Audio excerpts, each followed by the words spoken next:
बुरी खबर जो कि रियासी से आ रही है, जो भी समय हमें देख रहे हैं वो कमेंट बॉक्स में ओम शांति जरूर लिखे। बताना चाहेंगे रियासी में कैंपर के नदी में गिरने से 3 लोगों की जान गई, मौत होगी और एक अन्य घायल हुआ। पूरी खबर क्या वो भी आपके समक्ष हम रखना चाहेंगे, पर जो जो लोग भी समय हमें देख रहे हैं आप कैप्शन यानी कमेंट बॉक्स में ओम शांति जरूर लिखिए जिन 3 लोगों की जान गई। बताना चाहिए रियासी में आज यानी दोपहर एक कैंपर के नदी में गिर जाने से कम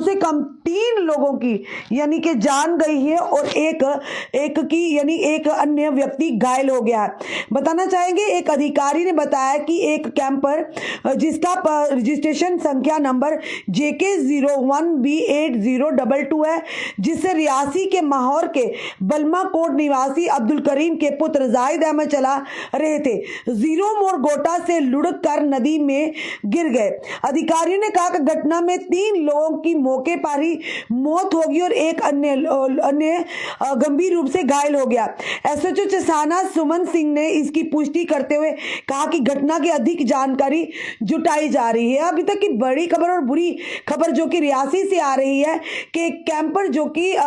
एक गहरी खाई में लुढ़क जाता है और जिसमें 3 लोगों की मौके पर ही मौत हो जाती है और एक अन्य गंभीर रूप से घायल है। हम यही प्रार्थना करते हैं कि जिन 3 लोगों की जान चली गई, जिस परिवार के वो सदस्य थे, भगवान उनकी आत्मा को शांति दे और जिन परिवारों के सदस्य थे उन परिवारों को इस गम से उभरने की, इस गम से लड़ने की शक्ति दे। और ये जरूर कहेंगे जो अन्य घायल है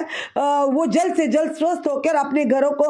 घर को वापिस जाए। ये बड़ी दुखद खबर है। ये वही दुख जानते जिस परिवार के वो सदस्य हैं, यानी कि एक कैंपर जो रियासी में एक सड़क दुर्घटना का शिकार होते हैं जिसमें 3 लोगों की जान चली जाती है। जरूर आप लोग इस समय जो भी हमें देख रहे हैं कमेंट बॉक्स में ओम शांति जरूर लिखिएगा। फिर से बताना चाहेंगे जो कैंपर की जो रजिस्ट्रेशन नंबर है JK01B8022 जो कि रियासी के माहौर के बलमा कोट के रहने वाले जो अब्दुल करीम के पुत्र अहमद जो थे वो चला रहे थे और जीरो मोड़ गोटा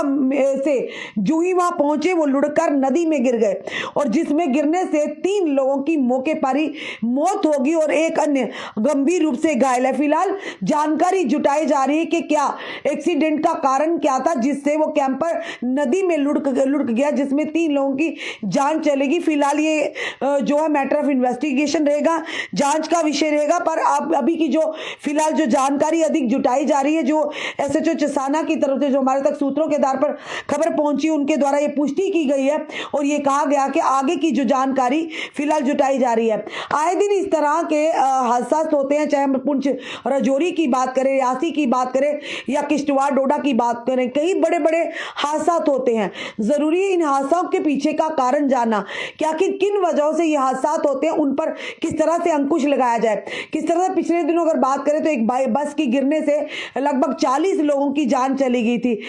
हाल ही में अगर बताएं एक शादी में, ब्याह में, समारोह में शमूलियत करके वापिस आ रहे थे, वहां पर कई लोगों की जान चली गई थी। यानी लगातार इस तरह के हादसे जब सामने आते हैं एक चिंता का विषय है और इसकी गहन जांच होनी चाहिए कि आखिर किन वजहों से, अगर नेशनल हाईवे की बात करें या इस तरह के इलाकों की बात करें, वहां की सड़कों पर जब गाड़ियां चलती आखिर किन वजहों से आए दिन इस तरह के हादसा होते हैं। क्या लगता है कि रोड जो वहां पर रोड पूरी तरह से सही नहीं है या जो गाड़ियां चलती हैं उनकी कहीं ना कहीं उन गाड़ियों की जो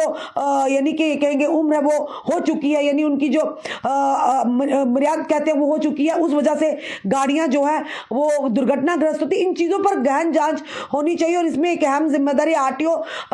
जम्मू की भी बनती है कि वो अपने डिपार्टमेंट विभाग की ओर से उन गाड़ियों की चेकिंग की जाए कि जो गाड़ियां नेशनल हाईवे पर चलती है क्या लगता है उनके रूट परमिट ठीक है, क्या लगता है उनकी मेंटेनेंस, जो गाड़ी की मेंटेनेंस है वो सही तरह से हुई है या नहीं है, वो पूरी चीजों को मद्देनजर रखना चाहिए और इन पर गहन जांच होनी चाहिए ताकि आने वाले समय में इस तरह के हादसे ना हो। और हादसे हमेशा आपने देखा कभी पैसेंजर गाड़ियों में, कभी कमर्शियल गाड़ियों में होते हैं जिसमें कई लोगों की जान जाती है। फिलहाल ये अभी तक की जो खबर आ रही है रियासी से आ रही है जिसमें कैंपर के नदी में गिरने से 3 लोगों की जान चली गई और एक गंभीर रूप से घायल हुआ है। और हम अपनी जनता से जरूर कहेंगे कि उस परिवारों के साथ हमारी संवेदना, तो जरूर कमेंट बॉक्स में ओम शांति लिखिए और उस व्यक्ति के लिए भी यानी प्रार्थना कीजिए जो इस समय गंभीर रूप से घायल है। जुड़े रहिए ऐसे हमारे साथ अगले अपडेट के लिए। जय हिंद, जय भारत।